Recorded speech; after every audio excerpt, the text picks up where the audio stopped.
Vous êtes de retour sur le plateau de l'Africa Newsroom. Nous sommes toujours en compagnie de nos éditorialistes Nadia Lamargbi, Gracien Roukindikiza et Lucien Pambou. Place au dossier du jour.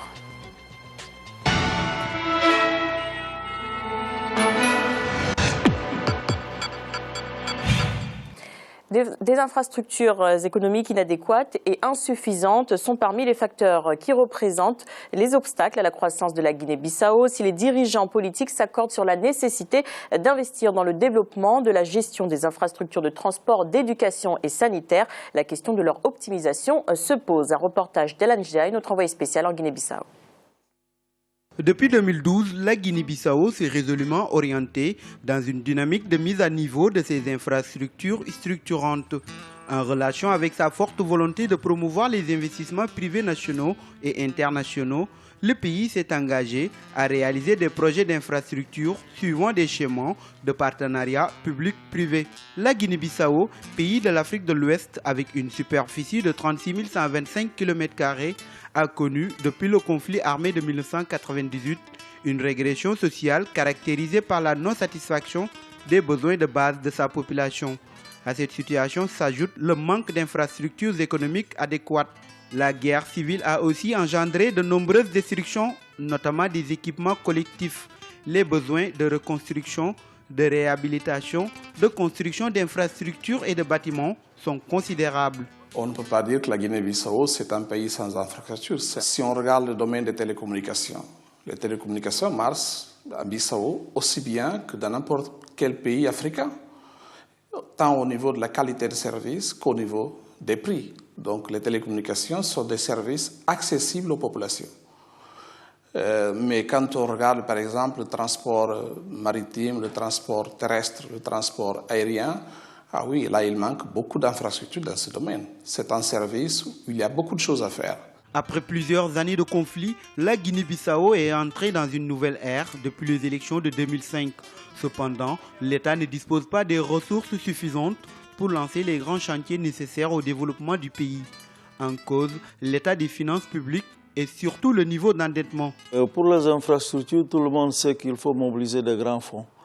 Et pour faire tous ces travaux aussi, il faut qu'il y ait la stabilité politique et sociale dans le pays. Parce que c'est un domaine où on dépense beaucoup d'argent et c'est ça qui pose le problème parce que dans ce moment, on a des difficultés même pour mobiliser les fonds pour investir dans les infrastructures. C'est ce déficit budgétaire qui fait que seulement un tiers du réseau routier du pays est revêtu sur 2700 km. Le réseau aéroportuaire, quant à lui, est constitué d'un seul aéroport international, l'aéroport Osvaldo Vieira à Bissau. Sur le plan énergétique, depuis l'année 2000, la production s'est effondrée. Au début de la décennie, la capacité dépassait les 20 MW. En 2010, la production d'électricité n'a été que d'environ 2 MW contre une demande sans cesse en augmentation estimée à environ 30 MW. Ça devient de plus en plus grave. Il n'y a pas d'énergie dans les régions, on trouve de l'électricité seulement dans la capitale et même là, certains quartiers n'en disposent pas. L'eau manque également, il n'y a pas d'eau potable en Guinée-Bissau. C'est un pays malade qui a besoin de se soigner. Maintenant, pour ce qui est des solutions, il faut privatiser certains secteurs comme le secteur de l'eau et de l'énergie. Même le port, qui doit assurer l'arrivée et le départ des bateaux, n'a pas assez d'énergie. Ce port, d'ailleurs, constitue la seule porte d'entrée pour le commerce extérieur. En effet, plus de 85% des importations et 95% des exportations de la Guinée-Bissau passent par le port de Bissau. À ce titre, il représente le poumon de l'économie bissau-guinéenne. Ce port, initialement construit pour 5000 conteneurs par an, approche actuellement 30 000 conteneurs, soit 6 fois la capacité initiale. Nous avons un port où il manque beaucoup de choses. Donc la compétitivité de notre port, la rentabilité des facteurs de production au niveau du port de Bissau, les indicateurs de production au niveau du port de Bissau sont trop bas, ce qui fait que les coûts de production sont très élevés. Donc il faut qu'il y ait un investissement au niveau du port de Bissau pour que le commerce international de la Guinée-Bissau puisse être compétitif. Une compétitivité qui, au dire des experts, permettra de relancer l'économie du pays. D'ailleurs, une étude portant sur les investissements nécessaires à la réhabilitation et au développement du port a déjà été produite et un partenariat avec un opérateur privé est une des pistes privilégiées par le gouvernement. Et pour relever tous ces défis, certains axes sont prioritaires. D'abord, il faut avoir un gouvernement compétent. Un gouvernement compétent et il faut avoir un président de la République crédible. Crédible qui peut apporter, qui peut avec le gouvernement convaincre soit les secteurs privés étrangers, soit les pays amis de la Guinée-Bissau, pour qu'ils puissent trouver des moyens pour le développement de la Guinée-Bissau. Il manque le capital et pour le trouver, il faut des fonds étrangers. Et pour ça, il faut que le gouvernement soit crédible. Malgré les défis financiers, le gouvernement a fait de la réhabilitation des grandes voies une priorité. Des actions qui facilitent le transport des biens et des personnes dans la sous-région sont en cours de réalisation. Le gouvernement fait toujours beaucoup d'efforts pour améliorer les voies qui font la liaison avec les pays voisins, le Sénégal, la Guinée-Conakry, et aussi les voiries urbaines. On vient de trouver un financement avec la BOAD pour les voies urbaines. On a commencé déjà. Donc dans ce moment, on peut dire qu'on a fait au moins 10% des voies urbaines.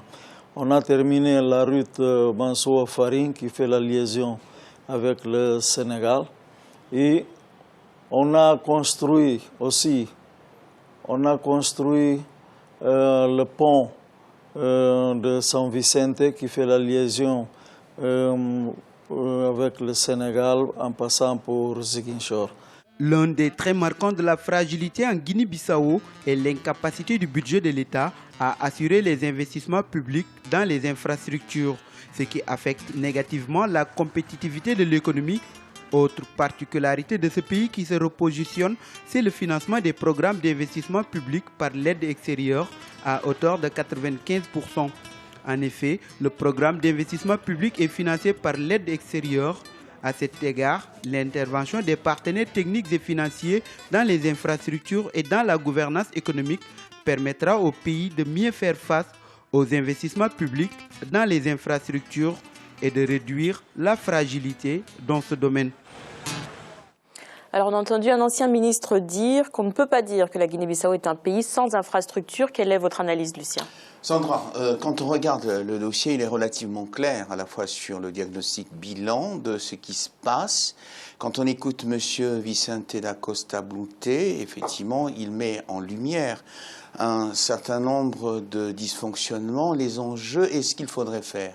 Je pense qu'effectivement, un pays ne peut pas vivre sans infrastructure. Un pays ne part pas de zéro. Il y a des infrastructures. Maintenant, ce qu'il faudrait faire pour la nouvelle Guinée-Bissau, après l'élection du président de la République et des membres du Parlement, c'est de mettre en place, en fait, des infrastructures qui correspondent à la fois aux besoins économiques du pays, mais aussi aux attentes de la société. Il se trouve, en effet, on voit bien, il y a des routes quand on regarde le dossier, bien entendu qu'il y a des routes, mais le reportage met l'accent sur quoi? Met l'accent sur une absence des infrastructures globales de transport.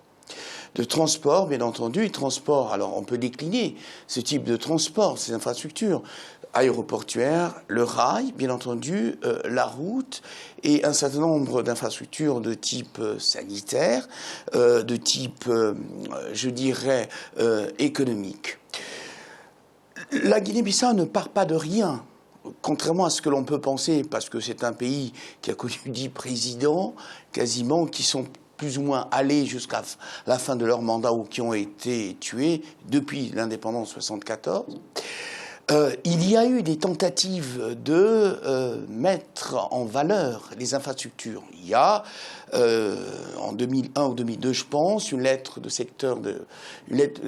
politique, si vous voulez, sur les secteurs d'infrastructures en lien avec les éléments sociaux pour lutter à la fois, pour apporter des réponses économiques, mais aussi pour lutter contre la pauvreté. Mais le constat actuel est que la Guinée-Bissau se trouve dans une situation plutôt alarmante. Alors comment expliquer les échecs des anciens gouvernements? D'abord, au niveau de l'analyse des infrastructures, l'ancien ministre parle surtout du secteur de téléphonie, de télécommunication. Or, c'est un secteur marchand qui est compétitif, qui rapporte beaucoup. Donc ça, c'est au niveau privé. Les privés apportent de l'argent, qu'ils soient surtout étrangers. Donc ce n'est pas, on ne peut pas déjà se fier en disant qu'il y a des infrastructures qui sont développées. Or, on voit ce qui se présente aujourd'hui, que ce soit les routes, que ce soit la distribution d'eau, l'électricité. C'est un secteur qui est alarmant, lamentable, parce que ça s'est dégradé en raison d'une politique, en raison d'un manque de volonté des dirigeants pour reconstruire le pays. On voit bien qu'ils disent qu'il faut qu'il y ait de la crédibilité. Sans la crédibilité des pouvoirs, sans la volonté, on peut toujours continuer, mais il n'y aura pas de développement, parce que le développement en soi, c'est la base. Il faut les infrastructures pour qu'il y ait le développement, même l'investissement, les privés, même les Guinéens ne pourront investir que s'il y a vraiment de la base pour avoir les routes, pour transporter la marchandise, avoir l'électricité pour démarrer l'industrie, même légère. Sans ces moyens, c'est-à-dire que le pays ne va pas dans le même chemin que les autres pays africains qui évoluent vers la croissance. Quel héritage le futur président va-t-il recevoir ? Alors là, pour le coup, c'est un sacré héritage. Mais en tout cas, le futur président devra certainement réfléchir ses priorités. Parce que si la Guinée-Bissau est dans l'état actuel, c'est-à-dire dans un état de délabrement, soyons clairs, 15% des routes couvertes, c'est ridicule à côté de tous ses voisins qui sont déjà dans des stades beaucoup plus développés. Non, là, en l'occurrence, on a bien vu que en termes de choix stratégiques pour les gouvernements, les choix ont été mauvais. Ils ont souvent beaucoup investi sur la défense et sur la partie militaire et très peu investi sur les infrastructures et l'économie. Mais maintenant, il faut savoir où on veut aller. On ne peut pas continuellement décider que son pays est en insécurité et gonfler les budgets militaires, et à côté de ça, laisser un port, par exemple. C'était dramatique, là, ce que racontait le responsable, disant que le port était à la base conçu pour accueillir 5000 conteneurs, et aujourd'hui, il en a 30 000, avec la même infrastructure, son développement. La même chose pour l'aéroport, un seul aéroport international. On a bien vu dans le reportage que cet aéroport n'a pas du tout les capacités pour un flux beaucoup plus important. On est encore dans des stades limite dans les années 70-80. Là, il manque 20 ans dans le développement de la Guinée-Bissau. Le nouveau président devra certainement faire des choix. Maintenant, on parle souvent de l'Union africaine pour tout et n'importe quoi. Là, en l'occurrence, l'Union africaine a des programmes, par exemple comme le PIDA, qui sont dédiés à la logistique et aux infrastructures. Et ce type de programme-là, justement, sont censés venir en soutien et aider des pays comme la Guinée-Bissau qui, eux, pour le coup, ne sont pas au même stade d'étendue de leur route ou des voies principales. Donc maintenant, on peut faire appel à l'Union africaine uniquement en cas de conflit, mais on doit aussi faire appel à l'Union africaine sur les questions d'ordre économique et sur les questions d'infrastructure particulièrement. Parce que là, en l'occurrence, on peut parler de tout et n'importe quoi et continuer à dire oui, l'État doit, l'État ne fait pas ou fait. Mais lorsqu'il y a des budgets qui sont dédiés et qu'il y a la possibilité d'y avoir accès, lorsqu'il y a des choix qui sont faits, maintenant, à charge au gouvernement d'être les plus réactifs et de construire une stratégie qui soit porteuse. Grâce. Oui, l'Union africaine ou même n'importe quel fonds ne peut aider un pays si le pays ne conçoit pas déjà les projets. Parce que dans plusieurs pays, notamment la Guinée-Bissau, ce qui manque surtout, ce sont des experts pour concevoir des projets pour ces infrastructures. On ne peut pas dire je vais construire une route, tout de suite on apporte de l'argent. Il y a des experts qui doivent bien concevoir ce projet pour bien financer, pour faire un suivi. Parlant notamment du secteur de l'armée, même s'ils ont investi. Ces experts-là, justement, oui, dans le PIDA, justement, tout est inclus. C'est à la Guinée-Bissau de faire cette démarche-là. Justement, il faut que le pays fasse les démarches bien instruire, au moins la base de ce dossier. Parlant notamment, Nadia a parlé de l'armée, même s'ils ont investi dans l'armée, il y a beaucoup de corruption dans ce pays, ce qui fait que même l'armée qui a pris beaucoup de dans le budget, c'est une armée qui se trouve dans une situation déplorable, qui ne se compare pas aux armées des autres pays, même de la sous-région. C'est-à-dire qu'on voit bien, même quand ce sont des militaires qui sont ils ont pris beaucoup de budget pour s'enrichir, non pas vraiment pour se former ou s'équiper tel que les autres armées, même de la sous-région, s'équipent. Lucien. Oui, c'est que, bon, Nadia parlait effectivement du PIDA, on peut remonter au NEPAD. NEPAD, PIDA, effectivement, ce sont des véhicules à la fois intellectuels et de financement qui n'ont pas les moyens qu'il faudrait pour mettre en place ces infrastructures. L'Afrique a besoin de 95 milliards de dollars par an pour effectivement réaliser les infrastructures. Elle en arrive à peine à 45 milliards. Et donc, j'aimerais bien savoir d'où sort ce chiffre, 95 milliards, parce que moi, je n'ai pas les chiffres que j'ai. Hein. Moi, je suis à 45 milliards sur les chiffres de la BAD.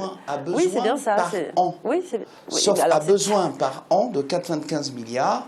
Sauf qu'elle ne réalise que 45 milliards. Non, elle réalise beaucoup moins. Il y a un gap, et ce gap, effectivement, doit être comblé. Et puis, il y a un autre problème qui a été évoqué dans le document, à savoir qui a été mis plus ou moins en perspective. C'est quoi? La participation des privés. Les Guinéens-Bissauéens, excusez-moi de l'imologisme, ne peuvent pas participer, premièrement. Et puis, le secteur privé international ne peut participer que s'il y a un retour sur investissement. Or, le retour sur investissement, c'est de l'ordre de 25-30 ans.